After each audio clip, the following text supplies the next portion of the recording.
Chosen one. Most people spend their entire lives trying to earn a place they already had.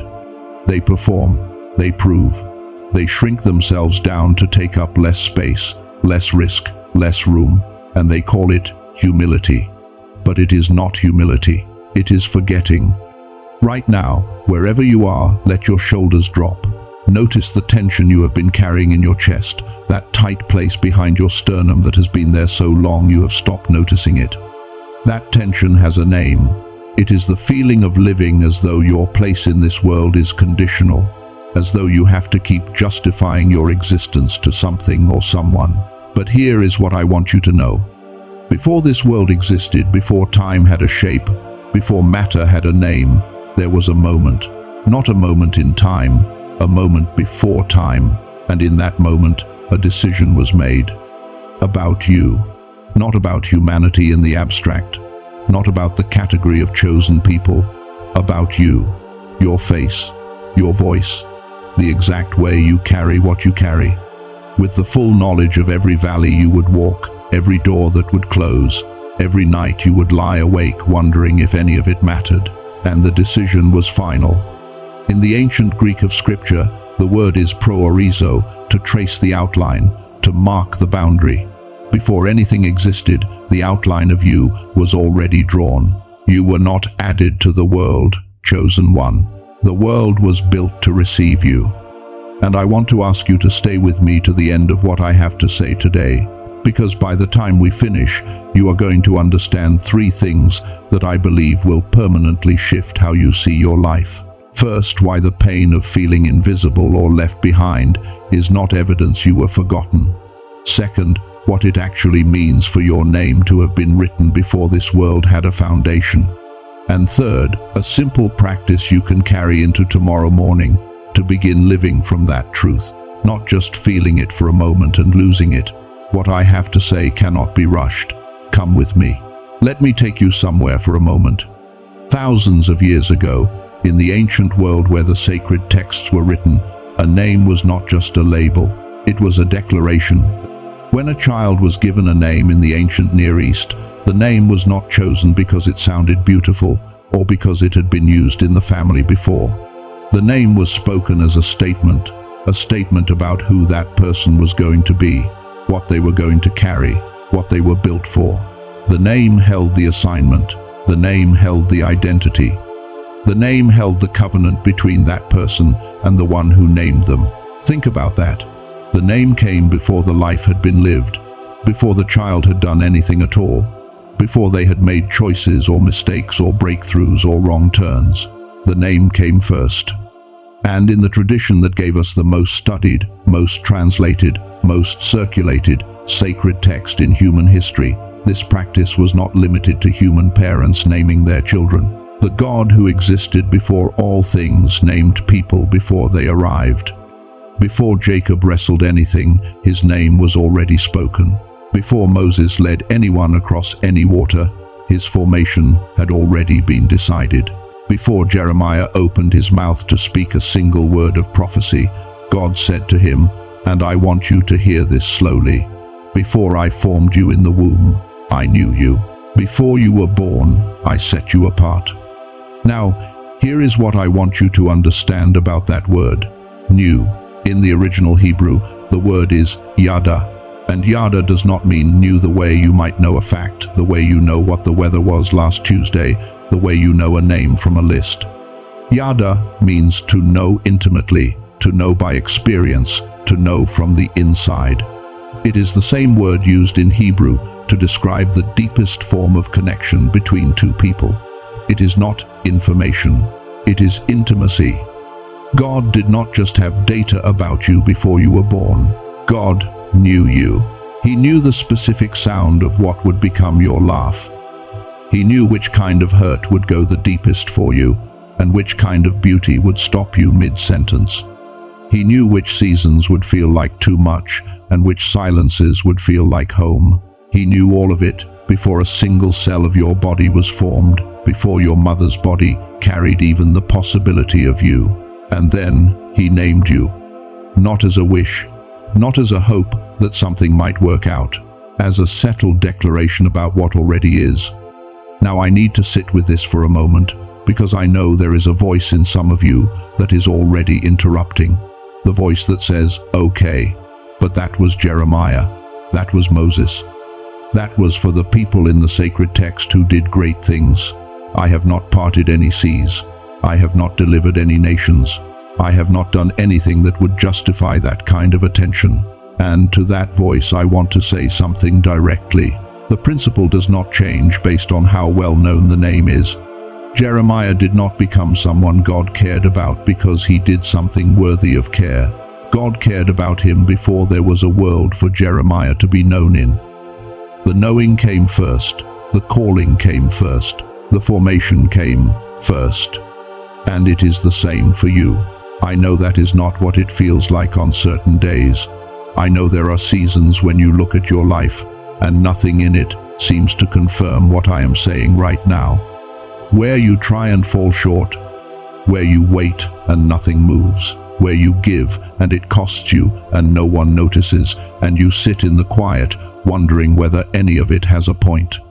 That feeling, I want to name it carefully, because I do not want to dismiss it, that feeling of being unnamed, of being someone who slipped through the cracks, of being someone who maybe started with potential, but somewhere along the way the potential went quiet and the world kept moving, and here you are, still waiting. That feeling is real, and here is what I want you to understand about it. That feeling is not evidence that you were forgotten. It is evidence of something older than your circumstances. Think about a seed. A seed has a name written into it before it ever touches soil. The name of what it will become is encoded inside it before anyone has planted it, before anyone has watered it, before it has pushed anything through the dark and broken the surface into the light. The seed in the ground, in the cold and the dark, with no visible sign of what it is becoming, that seed has not lost its name. The season of not seeing does not erase what was written. And there is something more I want to tell you. Something beneath this layer. A question underneath the question of whether you were named. And when you hear the answer to that question, when I tell you not just that your name was written, but when it was written, everything about how you have understood your life until this moment is going to reframe itself. That alone would be enough for today. But it is only the beginning of what I want to show you. Stay with me. Before we go deeper, I want you to pay attention to something that may already be happening in your life. There are signs that a name is being activated, not dramatic signs, quiet ones. The first is that familiar things have stopped fitting the way they used to. Relationships that once felt comfortable now feel slightly wrong in your hands, like a coat you have outgrown without knowing when the growing happened. Environments that used to feel neutral now feel like they are quietly asking you to be smaller than you are, and something in you is gently, steadily refusing. The second sign is a deepening sensitivity to things that are not true. Not judgment, more like a receiver that has been recalibrated. You feel when something in a conversation is slightly off. You sense when a person's words and their actual energy do not match. You notice patterns before they fully develop. This is not anxiety. This is a gift that is sharpening. The third sign is that the old version of the story you told about yourself is beginning to sound hollow. The version where the delays were proof of your limitations. The version where the closed doors were confirmation of your inadequacy. That story is wearing thin. Something in you is no longer willing to fully agree with it. That is not restlessness. That is the name beginning to assert itself. And the fourth sign, and I want you to sit with this one, is that you are here in this moment, hearing this message on this particular day. I do not believe that is an accident. Something greater than chance is at work right now. Something that has been working since before this world had a flaw. That alone is worth pausing to receive. But we are not done, because there is a layer beneath everything I have said so far. A layer that will finally answer the question you have been carrying, the question that does not quite have words, but lives in the space between who you are and who you suspect you might be. That is where we are going now, chosen one. Come, We are not done yet. Chosen one, earlier I told you that your name was written before you arrived, but I want to take you somewhere older than birth, somewhere older than the first human breath. Because the question underneath everything I said in part 1 is not simply whether God knew your name. The question is, when did he write it down? And the answer changes everything. There is a passage in the letter to the Ephesians chapter 1 verse 4 that most people read past without fully stopping to let it land. It says, he chose us in him before the foundation of the world. Before the foundation. I want to stay on that phrase, because in the original Greek, the word translated as foundation is katabole, and katabole is not simply a word for beginning, it is an architectural term. It describes the deliberate, weight-bearing act of laying down the foundation stones of a building, placing what everything else will rest on. Before the foundation stones of this world were set in place, before the laws that govern matter and time and space were spoken into existence, before the first morning rose over an empty and formless universe, that is when the decision about you was finalized.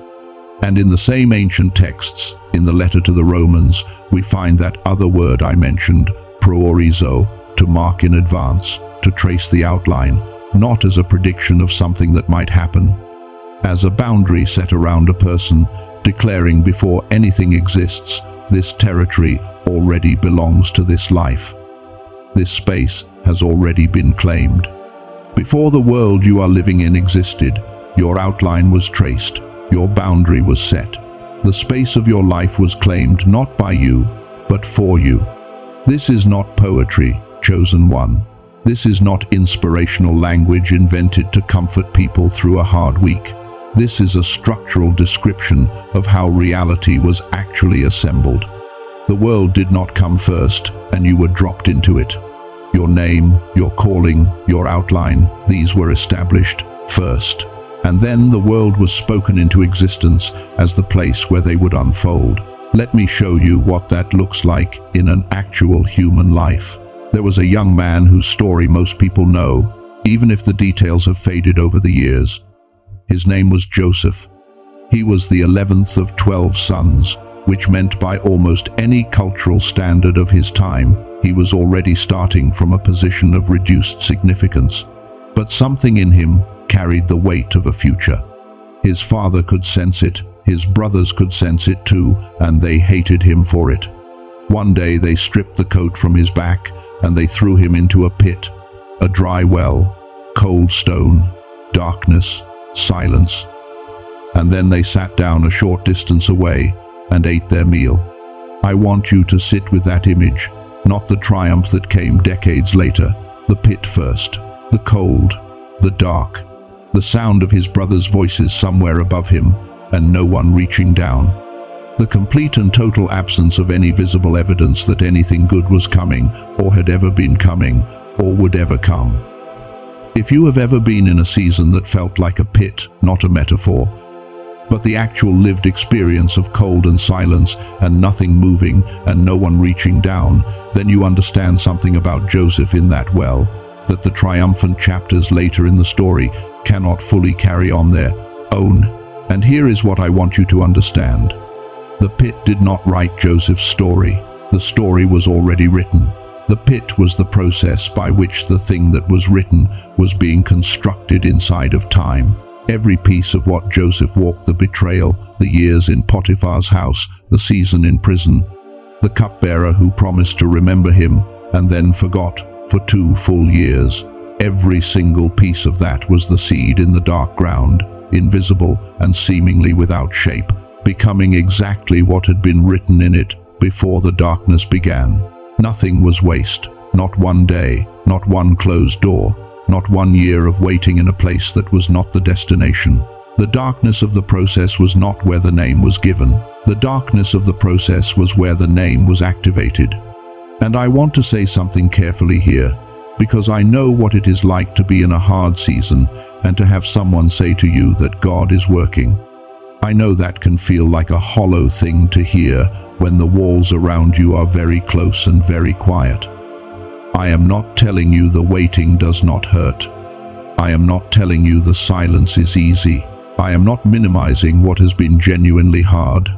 What I am saying is, the hardness of the season is not evidence that the name was revised.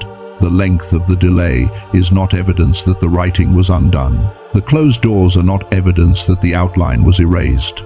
They are evidence that you are inside a process, a real and costly and specific process by which what was written before time is being formed inside of time. That alone could reframe everything about your past.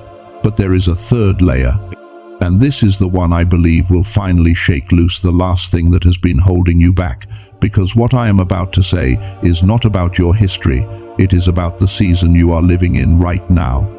I want to challenge something you may have believed your entire life without ever examining it. Most people move through the world from a quiet, unspoken assumption. The assumption is this: the world exists, and I was placed inside of it. The world has rules and systems and timelines, and my job is to figure out how to fit into those structures in a way that earns me a place. But what if that assumption is completely backwards? What if the world you are living in, its specific historical moment, the specific geography of your life, the specific doors and relationships and seasons, what if all of it was not designed for you to fit into, but configured to receive what you were already carrying? Think about Esther. She did not arrive in the Persian court by accident and then happen to be useful. The court was assembled over years, through circumstances that had nothing to do with her, to become the exact environment in which what she carried could accomplish what it was written to accomplish.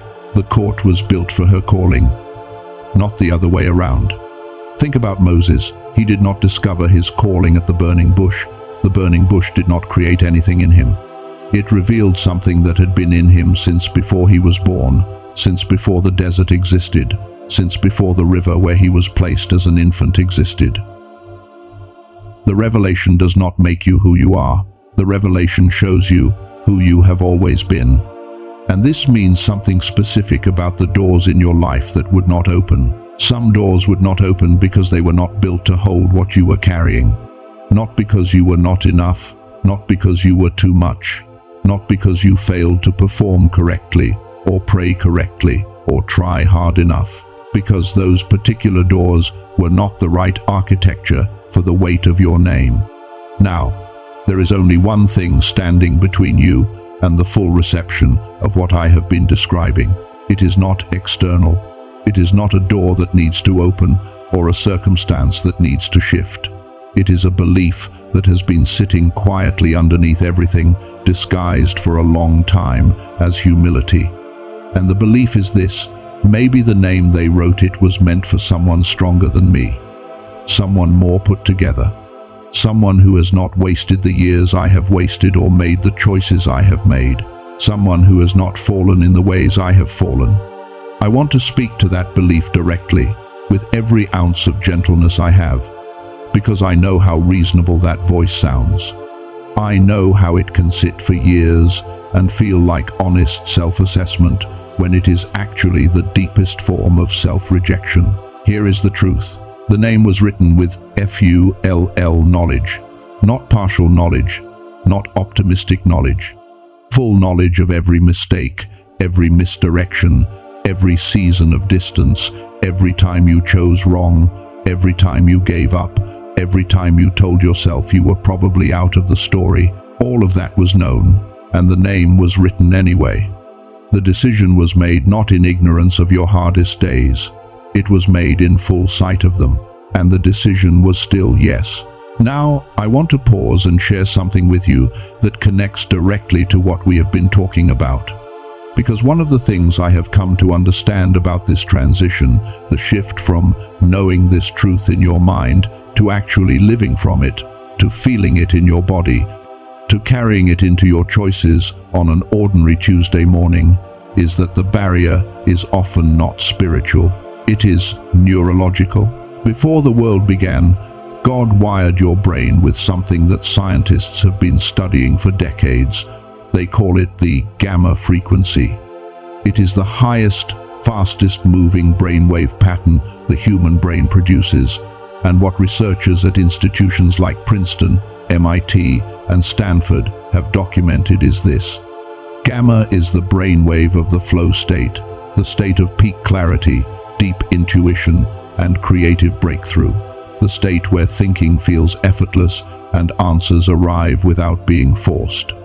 Some researchers have called it the brainwave of genius. Others have described it as the brainwave of spiritual perception, the state where you can sense patterns and possibilities that are not yet visible to ordinary attention. The ancients understood this without the language of neuroscience. They described it as the ability to see, to know, to perceive what others could not.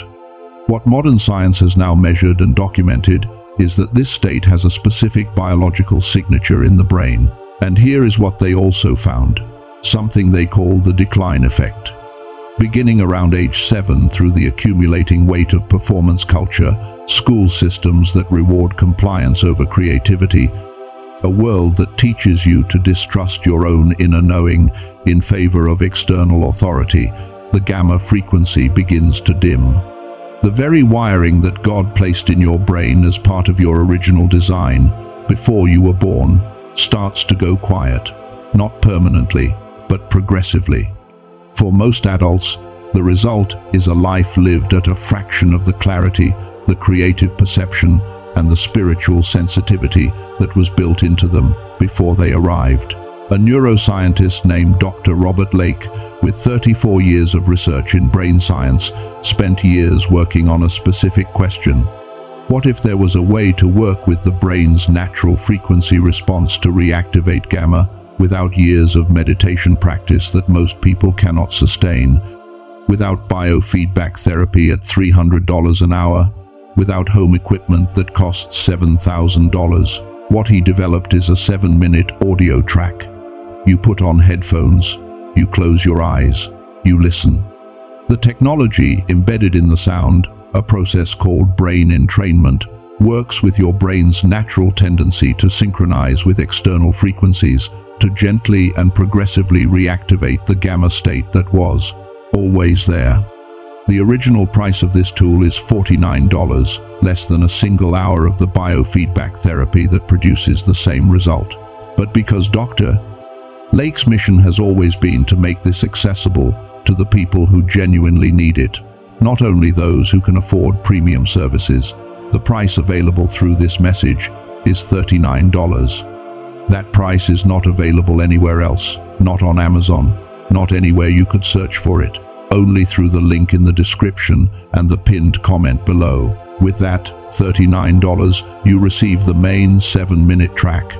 You also receive 4 additional tools, an audio track designed to help children activate focus and natural confidence, the original book that the film The Secret drew its inspiration from, now out of print and valued at $20 on its own. A guided visualization walking through 4 areas of life, and a printed infographic of the 5 most important habits for building the life your name was written for. There is a complete money-back guarantee with no time limit and no questions asked. If you do not feel a difference, you receive every dollar back. I want to be honest with you. This is a tool, not a miracle. Not a replacement for the spiritual work of receiving what was written for you. But for many people, the distance between knowing a truth and actually living from it is that the instrument through which they are meant to live their mind, their nervous system, has been operating below its designed capacity for years. This addresses that gap, practically, scientifically, in 7 minutes a day. One more thing I need to say clearly. There are imitation products using the Genius Song name that do not contain the actual brain entrainment technology, only ordinary audio with no science behind it. The only source with the complete technology, the 4 bonuses, and the full money-back guarantee is the link I have placed in the description and the pinned comment of this message. Please do not search for this on Amazon, Spotify, YouTube, or anywhere else. If you feel called to explore this, the link is there. This is not an obligation. This is for whoever feels ready. Now, let me bring you to the deepest layer of everything I have wanted to say today. Here is what we have walked through together. First, your name was given before your life began, not as a wish, as a declaration spoken by a God who knew you with the word Yada intimately, from the inside, in full.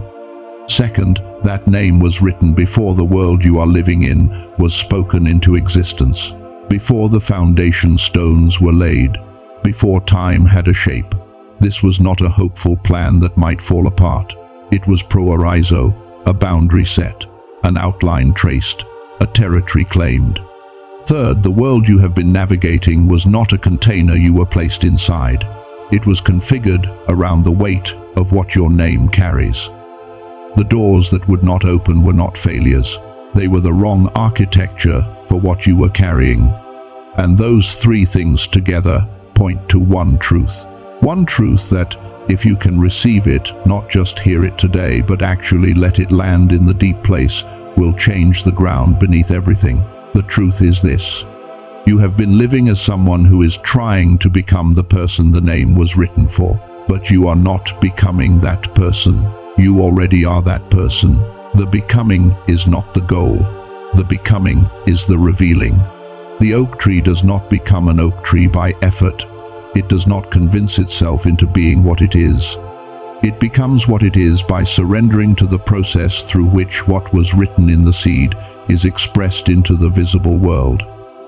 And the seed does not need to understand every phase of the process to trust it. It needs only to stop resisting the direction it was always already growing. You are not on a journey to earn your name. You are on a journey of letting your name be seen. And I want to speak now specifically and directly to who you are. You are the one who cannot live inauthentically, even when it would be so much easier. When everyone around you has made peace with something that feels wrong to you, you cannot make that peace. Not because you are difficult or demanding, because you were written to carry truth, and the truth is not negotiable in you. You are the truth carrier. You are the one who has gone first, into rooms and situations where others were not yet ready to go, not without fear, never without fear. But you went anyway, because something in you could not stay behind. You are the pioneer. You are the one whose simple presence in a confused or darkened space has brought clarity, not because you tried to produce it, but because you cannot help what you carry.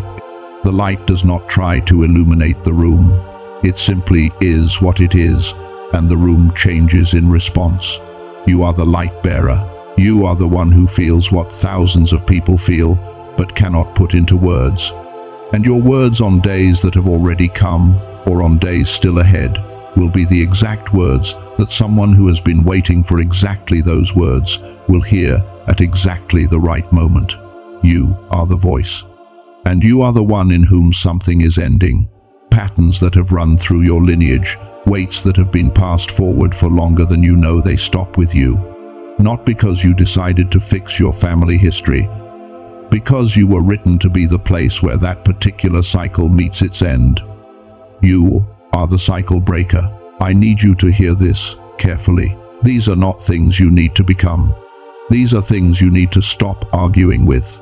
Because the only thing standing between you and living fully from what was written is the ongoing argument you have been having with your own name, the negotiation you keep attempting with your own identity, the habit of waking up every morning and beginning the process of earning what was given before you were born. Your name was written before the world you are living in existed. Stop earning it. Start receiving it. Let me give you something simple and real to carry with you. Tomorrow morning, before you reach for anything, before you check anything, before you respond to anything, take 30 seconds and speak 3 sentences out loud or in your mind, whichever feels right. The first begins with I am, not I am trying to be, not I hope to become. I am, and then name the identity that landed most deeply for you today. Say it like you mean it. Even if part of you does not fully believe it yet, you are not performing certainty. You are practicing receiving. The second sentence is simply this: my name was written before this world began. And the third, I am not earning this, I am receiving it. 30 seconds every morning. Not because the words are magic, but because what you speak to yourself consistently shapes the frequency from which you operate throughout the rest of the day. And you have been operating from the frequency of earning for long enough. It is time to operate from the frequency of receiving. I want to be honest with you before we close. I cannot tell you when the fullness of what was written for you will become visible in your circumstances. I do not know your specific timeline. I do not know the shape of what is coming in your life. What I know is the pattern, and the pattern, across every wisdom figure and every life that has walked this road before you, is consistent. The name does not change. The process takes time. The dark season is part of the formation, not evidence against it. And this is a direction, not a destination you arrive at once and then coast from. You practice receiving your name over and over again, against every piece of evidence that tries to argue you out of it. The difference now is that you are doing it from a foundation, from something that was settled before the world you are standing in was ever made. That foundation does not move. Let us close this together. Take a breath, not a dramatic one. Just let the air in, and let whatever you have been holding settle into wherever you are right now. You do not have to hold it up for the next few minutes. Father, God, source of everything that is and was and will be, we come to this moment with gratitude that is not performance, real gratitude. For every season you did not explain, for every door you closed that felt like rejection but was actually protection, for every silence that felt like absence but was the quiet of something being built underground where we could not see it, for being present in the seasons that felt furthest from your presence. Thank you for not leaving. You see what we have carried, not from a distance, from inside the knowing, the yada knowing, the intimate from the inside knowing. You see the weight of the questions we have held in the dark, the ones too tired or too worn to say out loud. You see the small acts of faithfulness that no one else witnessed. The choosing of integrity when it cost something real. The choosing of patience when everything in us wanted to force the outcome. The staying when leaving would have been so much easier. You see all of it, and now we release the version of the story that said we were forgotten.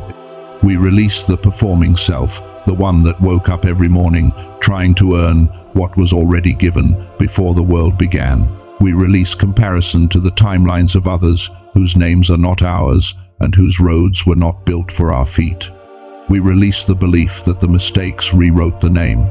We release the invisible ceiling, the limit we placed on what we were allowed to receive. We release the weight of unworthiness that disguised itself as humility for too long.